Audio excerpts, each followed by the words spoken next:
Hello. आज अपन देखते हैं नेस्टिंग ऑफ मैक्रोस। नेस्टिंग से हम पहले भी परिचित हैं। Nesting, if else, nesting loops. तो हम ये समझते हैं कि नेस्टिंग मतलब क्या होता है। और जब हम नेस्टिंग ऑफ मैक्रोस बोलते हैं तो एक मैक्रोस के अंदर दूसरे मैक्रोस को डिफाइन करना। मैक्रोस के लिए है डिफाइन।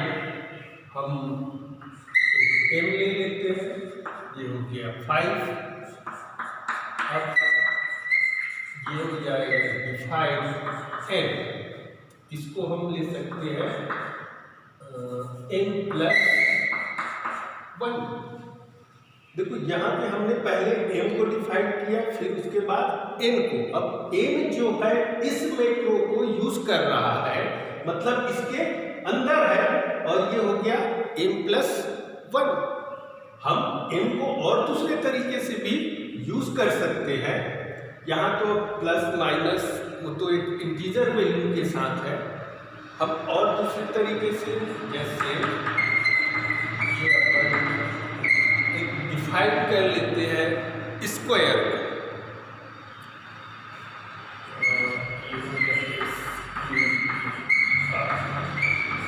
एक्स जस्ट ये हो गया x into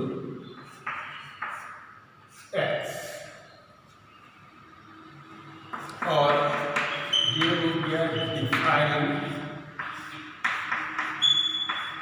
cube of x.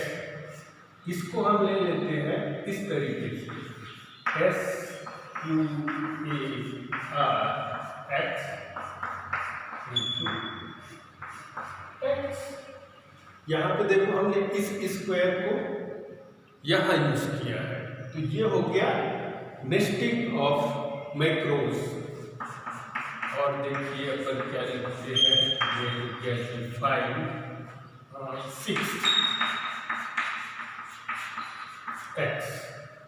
इसके लिए हमने कर दिया cube of x into cube of x. अब प्री प्रोसेसर क्या करेगा, इसको जब रीड करने या कंपाइलर को जब वो सौंपता है, कंपाइलर को जब वो देता है रिप्लेस करके, तो वो इसको इस तरीके से रिप्लेस करेगा। देखो इस क्यूब के जगह वो इसको रखेगा, फिर इस स्क्वायर की जगह इसको रख देगा। तो देख सकते हैं अपन फोल्डिंग क्यूब ये मिल जाएगा S Q A R x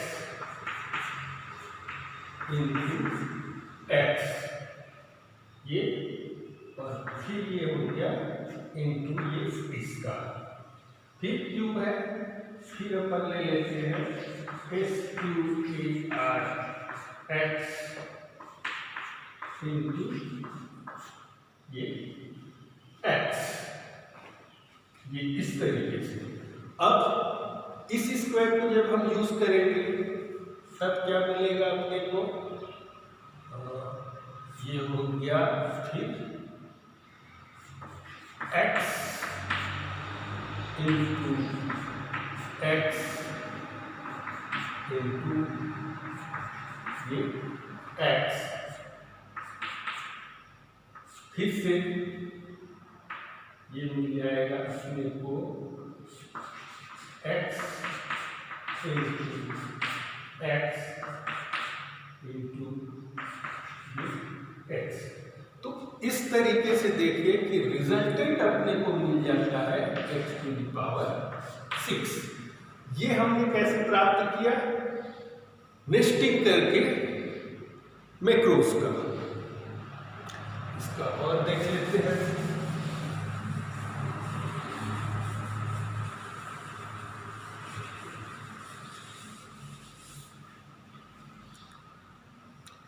upon expressions में भी इन चीज़ों को यूज़ कर सकते हैं। जैसे अपन ने एक m लिया और दूसरा n लिया और तीसरा अपन लिख सकते हैं इसमें से मैक्सिम n फंक्शन के रूप में, आर्गुमेंट के रूप में।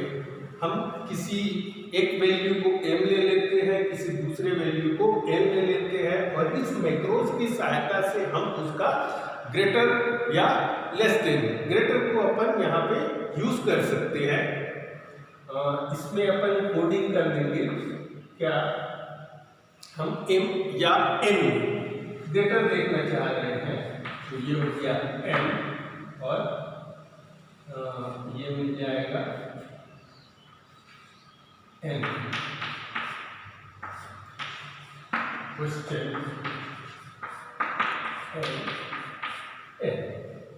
अब देखो हम यहाँ पे n को किसी वैल्यू को रख दिए, n किसी वैल्यू के लिए है और इस मैक्रोज की सहायता से हम उसमें से ग्रेटर को चूज कर लेते हैं। अब जहाँ पे भी हम मेन प्रोग्राम में इसको यूज करेंगे वहाँ पे वो इन दो वैल्यूज को जो स्टोर्ड है या फिर जो रिप्लेस करने की चीजें हैं m और n मैक्रोज से, उन चीजों से वो यहाँ से वो ग्रेटर या लेस को सीधे सीधे ले सकता है। हम इसको और भी एक दूसरे तरीके से भी इसमें हम नेस्टिंग कर सकते हैं। जैसे हमने लिखा हाफ ऑफ x, जिसके लिए जो स्ट्रिंग है वो हो जाएगा x डिवाइड बाय 2। हम इसी की फिर से नेस्टिंग करते हुए लिख सकते हैं y, that means half of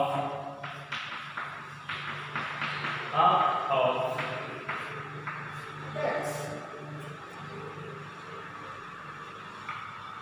ये हो जाता है इस तरीके से नेस्टिंग।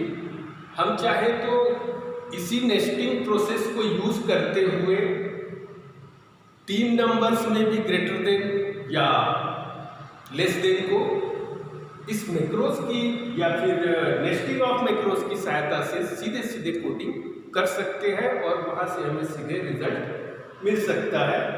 जैसे अपन यहाँ जो मैक्स लिखे हैं इसमें अपन एक और मैक्स डाल दें तो क्या मिल जाएगा, ये मैक्स, ये x कर दिए और फिर मैक्स बाय z। ये मैक्रो मैक्स है। यहाँ पे हम जो वेरिएबल्स वहाँ यूज करेंगे या फिर किसी वैल्यू को स्टोर करने के लिए, तो अब यहाँ पे 3 वेरिएबल हो जाते हैं x, y और z। इन तीनों में से ये जो है उसकी मैक्सिमम वैल्यू को कोडिंग कर देता है। तो हम इस तरीके से मैक्रोज की नेस्टिंग कर सकते हैं। एक छोटी सी बात तो इसमें और आती है कि किसी मैक्रोज को अनडिफाइंड करना। अनडिफाइंड करने के लिए हम क्या करते हैं, ये जो प्रोसेस है उसी में यहाँ पे लिख देते हैं अनडिफाइंड। अब जिस मैक्रोज को हमें अनडिफाइंड करना है वो हम वहाँ पे लिख सकते हैं। जैसे इसके लिए यहाँ पर लिख दिए y।